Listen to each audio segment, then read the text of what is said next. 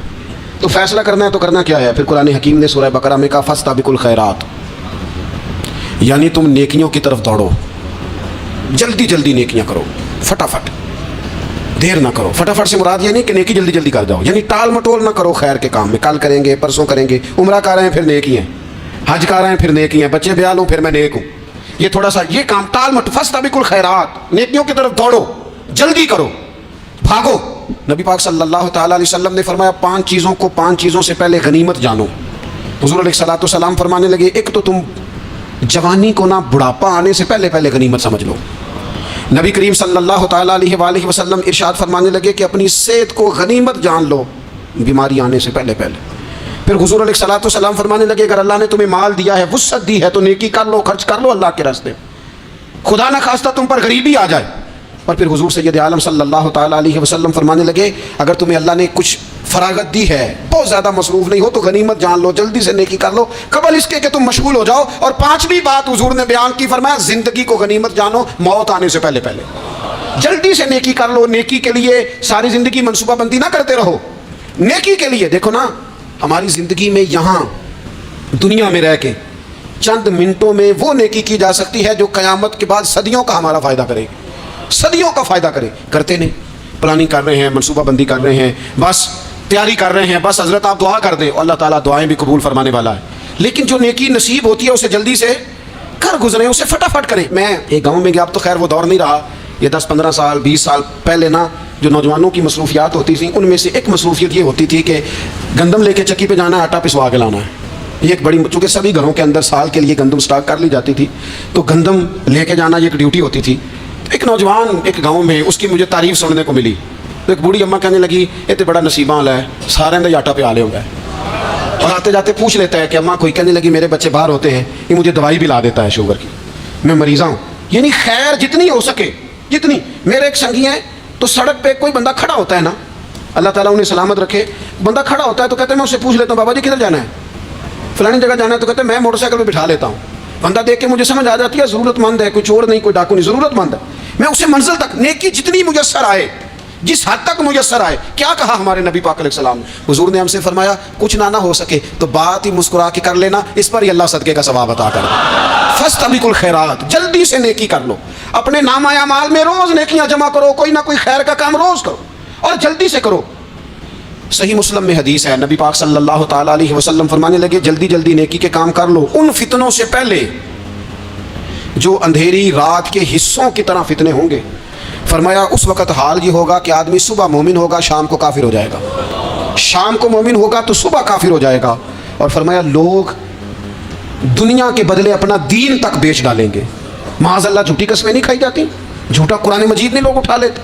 لوگ دنیا کے لیے دین بیچ ڈالیں گے. اس سے پہلے جب فتنے اتنے زیادہ ہو جائیں، اس سے پہلے نیکی کر لو، کوئی خیر کا کام کر لو، جلدی سے کچھ ایسا کر لو. حضرت عقبہ بن حارث رضی اللہ تعالیٰ عنہ فرماتے ہیں کہ دیکھیں ہمارے نبی پاک علیہ السلام کی سیرت کیا ہے، حضور کا اسوہ کیا ہے، نبی پاک علیہ السلام ہماری تربیت کس طرح کرتے. حضرت عقبہ بن حارث رضی اللہ تعالیٰ عنہ کہتے ہیں ہم نے نبی پاک علیہ السلام کے ساتھ عصر کی نماز پڑھی، یہ صحیح بخاری میں موجود ہے. فرماتے حضور سلام پھیرتے ہی فوراً اٹھ کے گھر تشریف لے گئے. یہ ہمارے لیے نا انوکھی بات تھی، غیر متوقع تھی، پہلے کبھی ایسا ہوا نہیں. سلام پھیرا نماز کا، حضور جلدی سے تشریف لے گئے. اب ہم حیران تھے اور حیرت انگیز طور پر حیران تھے کہ کہیں اتنی جلدی تشریف لے گئے. تھوڑی دیر ہوئی حضور واپس آ گئے تو محبوب پاک علیہ السلام فرمانے لگے گھر میں نا ایک چھوٹی سی ڈلی، ایک چھوٹا سا ٹکڑا سونے کا پڑا تھا، مال آیا تھا سارا صدقہ کر دیا، وہ تھوڑا سا پڑا تھا، اچانک مجھے یاد آیا وہ تو پڑا رہ گیا.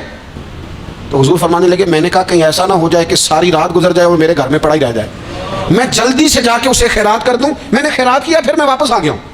جلدی سے نیکی، جلدی سے نیکی کر لی جائے.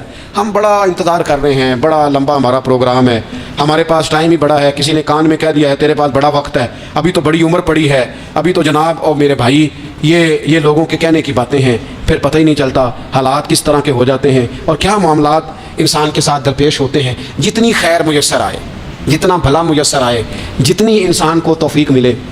میں نے بزرگوں کو دیکھا، اپنے اصحاب کو، پہلے وہ خدام سے کہتے کہ میں سونے لگا ہوں، اور پابند کرتے لوگوں کو کہ فلاں وقت، بزرگوں کو میں نے دیکھا اپنے، وہ پابند کرتے لوگوں کو کہ فلاں وقت میں موجود ہوں گا، آنا. خود پابند فرماتے. اور پھر جب بیدار ہوتے نا تو سب سے پہلے خدام کو بلا کے پوچھتے کوئی مہمان تو نہیں آیا؟ وہ جناب آپ نے خود ہی تو پابند فرمایا فلاں دن آنا. کہنے لگے چل یار اگر کوئی آیا تو مجھے ملا لو، میری ملاقات کرا لو. کیوں؟ اس لیے کہ دور سے آیا ہے، مجھ سے ملنے آیا ہے، کوئی خیر کی بات سیکھنے آیا. چلو میرے نام اعمال میں کوئی نیکی جائے گی. کچھ نہ کچھ خیر جمع کر لی جائے، کچھ نہ کچھ ڈیوٹی کر لی جائے، کچھ کام کریں اور جلدی سے کریں. حضرت جابر بن عبداللہ انصاری رضی اللہ تعالیٰ عنہ بیان کرتے ہیں، یہ بھی بخاری میں موجود ہے. کہتے ہیں ایک صحابی نا نبی پاک علیہ السلام کی بارگاہ میں حاضر ہوئے غزوہ احد کے موقع پر، اور حال ان کا یہ تھا کہ وہ کھجور کھا رہے تھے اور کھجور انہوں نے منہ میں رکھی ہوئی تھی. حضور کی بارگاہ میں حاضر ہوئے اور عرض کرنے لگے یا رسول اللہ صلی اللہ تعالیٰ علیہ وسلم اگر میں شہید کر دیا جاؤں تو کہاں جاؤں گا؟ حضور فرمانے لگے جنت میں. تو کہتے ہیں انہوں نے جو کھجور منہ کے اندر تھی نا وہ انہوں نے نگلی نہیں، اندر نہیں لے گئے، اس کو باہر نکالا اور دوڑ کے آگے بڑھے اور جنگ کرنی شروع کر دی اور لڑتے لڑتے شہید ہو گئے. کیا سبق دیا انہوں نے؟ سبق یہ دیا کہ نیکی کرنے میں اتنی دیر بھی نہیں کرنی جتنی کھجور کھانے میں دیر لگتی ہے. جلدی سے نیکی کرنی ہے، فٹافٹ نیکی کرنی، اس کے اندر ٹال مٹول نہیں کرنا. اسی وقت انہوں نے کھجور باہر نکال دی دوڑ کے. انہوں نے حضرت انس بن نضر رضی اللہ تعالیٰ عنہ، حضرت انس بن مالک رضی اللہ تعالیٰ عنہ کے چچا ہیں، میدان احد میں نا احد پہاڑ کے قریب کھڑے تھے، لوگوں سے کہہ رہے تھے جلدی جلدی ادھر آؤ. وہ جنت جو انسان کو انتقال کے بعد نصیب ہوگی اور قیامت کے بعد نصیب ہوگی، فرماتے تھے مجھے تو ابھی احد پہاڑ کے اندر سے جنت کی خوشبو آ بھی رہی ہے، لہذا جلدی سے آؤ، ادھر دوڑو، جہاد کرو، آؤ کفار سے لڑیں۔ تو نیکی میں دیر نہیں کرنی، جو نیکی میسر آتی ہے، جس کو میسر، ماں باپ میسر ہیں تو خدمت کر لیں، اہل خانہ ہیں تو حسن سلوک کر لیں، اللہ نے اولاد دی ہے تو اچھی تربیت کر لیں، دوست ہیں تو خیر خواہی کر لیں، اگر آپ کو اللہ رمضان عطا کرتا ہے تو زیادہ سے زیادہ اس کی عبادت کر لیں، اگر نظر ٹھیک ہے تو تلاوت زیادہ سے زیادہ کر لیں، زبان چلتی ہے تو رج رج کے مدینے والے محبوب پہ درود و سلام پڑھ لیں، اللہ تعالیٰ کا ذکر کر لیں، جلدی سے خیر جمع کریں، اپنے وقت کو ضائع نہ کریں۔ یہ آج کا سبق ہے۔ ایک تو ہم نے فیصلہ کرنا ہے کہ بس غفلت نہیں، اب غفلت اب انشاءاللہ اللہ کرنی ہے، اب کوئی خیر کا کام کرنا ہے۔ میرے حضرت کا ایک جملہ کبھی نہیں بھولنا، فرمایا کرتے تھے زمین کے اوپر کام، نیچے جا کے آرام۔ یہ چھوڑ دیں اتنے گھنٹے سونا ہے تو یہ کرنا ہے تو میری نیند میں دخل کوئی نہ ڈالے، پھر سوتے ہی رہ جائیں گے، سوتے ہی رہ جائیں۔ زمین کے اوپر کام اور نیچے جا کے جاگنا ہے، جاگ لے افلاک کے سائے تلے، پھر حشر تک سوتا رہے گا خاک کے سائے تلے۔ اب جاگ لے افلاک کے سائے کے نیچے، جاگ، کھول آنکھیں، ہر وقت کا سونا، ہر وقت سونا، ہر وقت جو اپنے آرام کی فکر کرنا، اس سے نکل آئیں، اور اچھا کھانا اور اچھا پہننا اور بس اپنی مرضی کی زندگی من چاہی جینا، اس سے باہر آئیں۔ فیصلہ کریں، فیصلہ کہ اب غفلت نہیں کرنی، اگر اللہ نے کوئی صلاحیت دی ہے تو اسے دین کے کام پہ لگانا ہے، کوئی ڈیوٹی کرنی ہے، کوئی خدمت کرنی ہے۔ دیکھو خدمت ہو رہی ہے، صدیق اکبر مال دے رہے ہیں، عثمان غنی مال دے رہے ہیں، مولا علی نے تلوار پکڑی ہے، میدان میں جا رہے ہیں، فاروق اعظم گلی گلی نگر نگر رسول اللہ کے دین کی پہرے داری کر رہے ہیں، حضرت جناب سیدنا سلمان فارسی ابو ذر غفاری حضور کی مسجد میں جھاڑو دے رہے ہیں، اور بلال حبشی وہ نبی پاک کی مسجد میں اذان پڑھتے پڑھتے پڑھتے پڑھتے رب نے اتنا عروج فرمایا کہ کعبے کی چھت پہ کھڑے ہو کے بھی اذان پڑھنے کے لیے انہوں نے اذان دے دی۔ تو کوئی کام کرنا ہے، غفلت کو توڑنا ہے اور نیکی کرنی ہے، ذرا جلدی جلدی خیر کا کام کرنا ہے، نہیں ایسے نہیں، فٹافٹ۔ کیسے جی؟ فٹافٹ۔ تو فٹافٹ کام کریں خیر کا، جلدی جلدی۔ تو یہ خیر کا کام فٹافٹ، جلدی جلدی اور بڑی جلدی اور دوڑ دھوپ کے، اور جب آپ کرتے جائیں گے نا تو پھر اللہ تعالیٰ مواقع بناتا جائے گا۔ آپ سے میری اپیل ہے، بالخصوص میرے ساتھ جو وابستہ سنگی ہیں، جو پیار کرنے والے ہیں، دو باتیں آج آپ نے لے کے جانی ہیں گھر۔ یہی لنگر ہے، یہی آپ کے لیے دعا ہے، یہی ہمارے بزرگوں کا فیض ہے، یہی نصیحت ہے کہ آپ نے یہ دو باتیں لے کے جانی ہیں۔ غفلت توڑ دینی ہے، فیصلہ کرنا ہے کہ آج کے بعد غافل نہیں ہونا، اور دوسری یہ بات لے کے جانی ہے کہ نیکی جلدی جلدی، فٹافٹ فیصلہ، فٹافٹ نیکی، ایک کر کے پھر انشاءاللہ دوسری کر کے پھر انشاءاللہ تیسری کر کے پھر انشاءاللہ چوتھی، یہ شروع کرنی ہے، اور آپ دیکھیں گے اللہ تعالیٰ مہربانی فرمائے گا، مدد کرے گا۔